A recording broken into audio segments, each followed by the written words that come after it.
इसका जवाब तो देना चाहिए कि चुनाव आयोग के आयुक्तों को एफआईआर से क्यों बचाया गया। अगर वे कोई गलत काम नहीं करते हैं तो उन्हें एफआईआर से सुरक्षा देने के लिए कानून क्यों लाया गया। यही नहीं, चुनाव आयुक्तों की नियुक्ति का नियम भी बदला गया। आयुक्तों को चुनने वाली कमेटी से चीफ जस्टिस को हटा दिया गया ताकि इस कमेटी में सरकार का बहुमत हो जाए। राहुल गांधी वोट अधिकार यात्रा में इन सब बातों को बता रहे हैं। इस वक्त बिहार की राजनीति बहुत ज्यादा गरमाई हुई है और तस्वीरें जो सामने निकल के आ रही हैं दोस्तों कि मोदी जी की हवा पूरी तरह से टाइट नजर आ रही है, भाजपा की हवा पूरी तरह से बिहार के अंदर टाइट नजर आ रही है। और जो तस्वीरें जो खबर सामने निकल के आ रही है उसमें कहीं ना कहीं मोदी जी की बुरी और करारी हार बताई जा रही है। सीधे तौर पर कहा जा रहा है इंडिया गठबंधन सीधे तौर पर बिहार के अंदर बना था और बिहार के अंदर ही मोदी जी की राजनीति दफन हो जाएगी, इस तरह की बात एमके स्टालिन कहते हुए नजर आ रहे हैं। तो बिहार के अंदर से वो कौन सी तस्वीर सामने निकल कर आई है दोस्तों, जिस तस्वीर को देखने के बाद कहीं ना कहीं मोदी और शाह हक्का बक्का रह गए। दोस्तों मोदी और शाह कहीं ना कहीं अंदर ही अंदर इस बात को समझते और भापते हुए नजर आ रहे हैं कि बिहार पूरी तरह से हाथ से निकल चुका है। हमारे साथ वरिष्ठ पत्रकार मौजूद है रवीश कुमार, आप उनकी इस रिपोर्ट को देखिए। नमस्कार, मैं रवीश कुमार। इसका जवाब तो देना चाहिए कि चुनाव आयोग के आयुक्तों को एफआईआर से क्यों बचाया गया। अगर वे कोई गलत काम नहीं करते हैं तो उन्हें एफआईआर से सुरक्षा देने के लिए कानून क्यों लाया गया। यही नहीं, चुनाव आयुक्तों की नियुक्ति का नियम भी बदला गया। आयुक्तों को चुनने वाली कमेटी से चीफ जस्टिस को हटा दिया गया ताकि इस कमेटी में सरकार का बहुमत हो जाए। राहुल गांधी वोट अधिकार यात्रा में इन सब बातों को बता रहे हैं। आज गुजरात मॉडल पर उन्होंने हमला बोला और कहा कि यह मॉडल वोट चोरी का मॉडल है, आर्थिक मॉडल नहीं है, चोरी का है।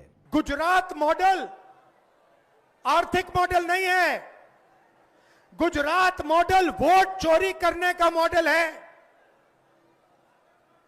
और इस मॉडल को ये 2014 में नेशनल लेवल पे लाए। आप देखिए, मध्य प्रदेश का चुनाव चोरी किया, हरियाणा का किया, महाराष्ट्र का किया। वोट चोरी में मदद कर रहे हैं मोदी की। हम कुछ बोलते नहीं थे क्योंकि सबूत नहीं था, मगर महाराष्ट्र में सबूत मिल गया। इन्होंने कुछ ज्यादा कर दिया। 11 दिनों से बिहार में वोट अधिकार यात्रा चल रही है। लगता है बीजेपी अब इस यात्रा का असर महसूस करने लगी है। इसलिए बीजेपी ने ऐलान किया है कि वह बिहार के सभी 38 जिलों में प्रेस कॉन्फ्रेंस करने वाली है। सभी 243 विधानसभाओं में भी इसी मुद्दे पर राजनीतिक कार्यक्रम तय किए गए हैं। इसके लिए वरिष्ठ नेताओं को बुलाया गया है। इंडियन एक्सप्रेस में लिज मैथ्यू ने रिपोर्ट किया है कि हर बैठक में गठबंधन के सभी दलों के नेता होने चाहिए और झंडे भी होने चाहिए। अब राहुल गांधी को एक काम करना चाहिए, उन्हें हर उस जिले के अखबार मंगा लेने चाहिए जहां से उनकी यात्रा गुजरी है। जब बीजेपी की प्रेस कॉन्फ्रेंस होगी तब अगले दिन का अखबार मंगा लेना चाहिए और देखना चाहिए कि दोनों को इन अखबारों ने किस तरह कवरेज दिया है। इस एक काम से राहुल गांधी का राजनीतिक अनुभव बदल जाएगा और मीडिया को लेकर उनका नजरिया भी। तो क्या बीजेपी अब इस यात्रा के असर को महसूस करने लगी है? एक्सप्रेस की रिपोर्ट पढ़कर यही मतलब निकल रहा है कि उसे अपनी जमीन खिसकती नजर आ रही है। इस रिपोर्ट में बीजेपी के नेताओं के बयान तो छपे हैं मगर नाम नहीं ज्यादा चोरी कर दी। इस रिपोर्ट में बीजेपी के नेताओं ने माना है कि ऐसा शायद ही कोई परिवार है बिहार में जिस पर एसआईआर ने प्रभाव नहीं डाला है। इन्होंने डर जताया है कि एनडीए के वोटर भी इससे प्रभावित हुए होंगे और उनका नाम भी कट गया होगा। तो क्या बीजेपी के नेता मानने लगे हैं कि गोदी मीडिया के कवरेज नहीं देने के बाद भी राहुल गांधी की बातें बिहार की जनता तक पहुंचने लगी हैं? चुनाव के नतीजों पर क्या असर होगा इसकी बात बेमतलब है, क्योंकि जब चुनाव में ही चोरी के आरोप लग रहे हैं, चोरी के आरोपों को लेकर यात्रा हो रही है, तो इस यात्रा का असर आप निश्चित तरीके से कैसे जान पाएंगे? इतना तो तय है कि चुनाव में लेवल प्लेइंग फील्ड यानी समानता का मैदान खिसक गया है। 27 अगस्त की यात्रा के आकर्षण रहे तमिलनाडु के मुख्यमंत्री एमके स्टालिन। 72 साल के स्टालिन फिटनेस में राहुल गांधी को भी मात देते नजर आए। यात्रा की समाप्ति के बाद उन्होंने ट्विटर पर कुछ तस्वीरें डाली और लिखा कि बिहार वो भूमि है जहां इंडिया गठबंधन पैदा हुआ और बिहार में ही बीजेपी का अहंकार दफन होगा। ऐसा लगता है कि बिहार की वोट अधिकार यात्रा ने इंडिया गठबंधन के नेताओं का आत्मविश्वास बढ़ा दिया है। उनके भाषण आक्रामक होने लगे हैं। स्टालिन के लिए मुजफ्फरपुर नया होगा, लेकिन मुजफ्फरपुर के लिए पहली बार नहीं था जब दक्षिण के एक प्रमुख नेता उसकी धरती पर आए। इसी मुजफ्फरपुर से कर्नाटक के मैंगलुरु में पैदा हुए जॉर्ज फर्नांडिस 5 बार सांसद चुने गए। इस जिले में फर्नांडिस नाम का कोई दूसरा व्यक्ति नहीं था। उनकी जाति धर्म का आधार 0 था। तब भी इसी मुजफ्फरपुर ने जॉर्ज को इतनी बार चुना कि जॉर्ज के बिना मुजफ्फरपुर की कल्पना नहीं की जा सकती थी। स्टालिन भी लगता है कि अपने भाषण की तैयारी करके आए थे। उन्होंने शुरुआत में ही जोरदार तरीके से लालू प्रसाद यादव और अपने पिता एम करुणानिधि के रिश्तों को याद किया और कहा कि लालू यादव पर कितने ही मुकदमे हुए मगर वे किसी के आगे नहीं झुके। உங்களை எல்லாம் பார்ப்பதற்காகத்தான் 2000 கிலோமீட்டர் கடந்து நான் இங்கே வந்திருக்கிறேன்। आप सबको देखने के लिए मैं 2000 किलोमीटर पार करके आया हूं।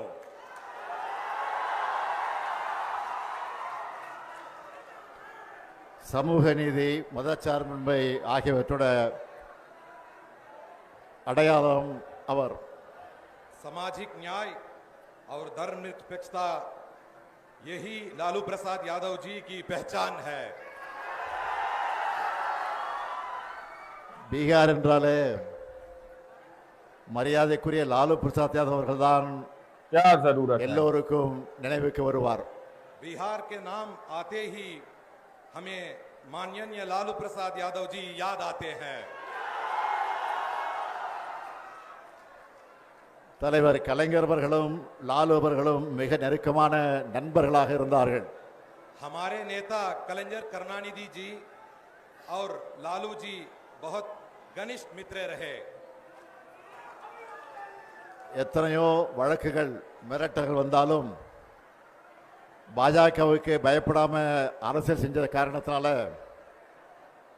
இந்தியாவோட மிகப்பெரிய அரசியல் தலைவர்கள் ஒருத்தராக वोट चोरी में मदद कर रहे हैं லாலு मोदी பிரசாத் की। அவர்கள்। सीधे तौर पर बड़ा खुलासा। इतने ही मुकदमे और धमकियां आई, लेकिन भाजपा से डरे बिना राजनीति करने के कारण लालू प्रसाद जी भारत के सबसे बड़े राजनीतिक नेताओं में एक बनकर खड़े हैं। शरद यादव मध्य प्रदेश के थे, लेकिन बिहार ने उन्हें कई बार चुनकर भेजा और अपना लिया। पुणे के प्रखर समाजवादी नेता मधु लिमे बांका से 4 बार लोकसभा चुनाव जीते। एमके स्टालिन ने कहा कि बिहार एक बार फिर से राजनीतिक बदलाव का केंद्र बनने जा रहा है। जेपी आंदोलन और भूदान आंदोलन के दौरान दूसरे राज्यों से कई राजनीतिक कार्यकर्ता यहां आए और शानदार काम किया। जमुई में शिक्षा को लेकर आचार्य राममूर्ति के प्रयोग और बोध गया में मुसहर जाति के बीच द्वारको सुंदरानी जी का काम आप जब भी याद करें तबीयत हरी हो जाती है। 1917 में इसी मुजफ्फरपुर के रेलवे स्टेशन पर महात्मा गांधी का स्वागत करने वालों में जेबी कृपलानी भी थे। जब गांधी जी नीलहे किसानों की पीड़ा को जानने के लिए चंपारण जा रहे थे, मोतिहारी जा रहे थे, जहां से भारत की राजनीति का इतिहास हमेशा हमेशा के लिए बदल जाता है। एक नया भारत उठ खड़ा हुआ था। जेबी कृपलानी का जन्म मुजफ्फरपुर में नहीं हुआ, सिंध प्रांत के हैदराबाद में हुआ, लेकिन यहां के लंगट सिंह कॉलेज में पढ़ाया करते थे। तब उस कॉलेज का नाम कुछ और था। जेबी कृपलानी ने गांधी जी के कहने पर नौकरी छोड़ दी थी। आज नौकरी बचाने के लिए संविधान की शपथ लेकर कुर्सी पर बैठे अफसर कैसे कैसे समझौते कर रहे हैं, संविधान के साथ खिलवाड़ कर रहे हैं, आप कल्पना नहीं कर सकते। और वे अपने पाप को इसी नौकरी के नाम पर जायज ठहराते मिल जाते हैं। वोट चोरी करने वाले अफसरों को यह सब याद दिला रहा हूं। वोट अधिकार यात्रा में आकर एमके स्टालिन का राजनीतिक अनुभव कितना समृद्ध हुआ वही बता सकते हैं। लेकिन बिहार की जनता को तमिलनाडु के मुख्यमंत्री को करीब से देखने सुनने का मौका मिला। तमिलनाडु में बिहार से बड़ी संख्या में मजदूर काम पर जाने लगे हैं। नीतीश कुमार ने 20 साल में किस बिहार तरह का इतना खबरें विकास जिया, कर पता दिया चल जाएगा। कि मजदूरों का पलायन असम, पंजाब और दिल्ली के अलावा नए राज्यों में होने लगा, जैसे केरला और तमिलनाडु। तमिलनाडु की तरफ जो भी पलायन हुआ उसका बड़ा हिस्सा नीतीश कुमार के 20 साल के दौरान ही हुआ। वोट अधिकार यात्रा बिहार के जरिए दक्षिण भारत में भी पहुंच रहा है।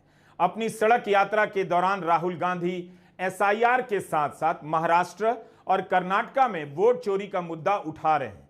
एक तरह से बिहार पश्चिम और दक्षिण के दो बड़े राज्यों के मुद्दों को सुन रहा था। अब उसकी मुलाकात सुपौल में तेलंगाना के मुख्यमंत्री रेवंत रेड्डी से भी हो गई और मुजफ्फरपुर में एमके स्टालिन से। कर्नाटक के मुख्यमंत्री सिद्धारमैया भी बेतिया में वोट अधिकार यात्रा में शामिल होने वाले हैं। बिहार में कुछ ही जिलों के बाद भाषा और बोलियां बदल जाती हैं। मुजफ्फरपुर में बज्जिका बोली जाती है। यहां पर स्टालिन के जरिए तमिल की धुन सुनाई देने लगी। आमतौर पर आपने सुना होगा प्रधानमंत्री नरेंद्र मोदी, नेता प्रतिपक्ष राहुल गांधी, गृह मंत्री अमित शाह जब केरला और कर्नाटक में भाषण देते हैं तो हिंदी बोलते हैं और उनका अनुवाद मलयालम और कन्नड़ा में होता है। लेकिन बिहार में जाने कितने दशकों के बाद तमिल में भाषण हो रहा था और उसका अनुवाद हिंदी में। जॉर्ज फर्नांडिस हिंदी में ही भाषण देते थे। 65 லட்சம் பீகார் மக்களை வாக்காளர் பட்டியலிருந்து நீக்கினது ஜனநாயக படுகொலை। 65 लाख बिहार दोस्तों आप लोगों ने इस वीडियो को शुरू से आखिर तक देखा। वीडियो के अंदर साफ तौर पर बात की गई है कि किस तरह से बिहार के अंदर की राजनीति में भूचाल आता हुआ नजर आ रहा है।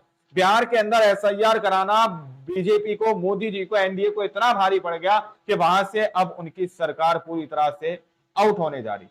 मोदी जी का दाव किसी भी तरह से बिहार के अंदर चलता हुआ नजर नहीं आ रहा। वहीं पर ताल ठोककर राहुल गांधी इस बात को बताते हुए नजर आ रहे हैं कि चुनाव आयोग किस तरह से मोदी जी की वोट चोरी में मदद करता दोस्तों। और चुपके चुपके एक ऐसा कानून बना दिया गया कि चुनाव आयोग कुछ भी करे लेकिन चुनाव आयोग पर किसी भी तरह से एफआईआर या उसके खिलाफ कार्रवाई नहीं की जाएगी।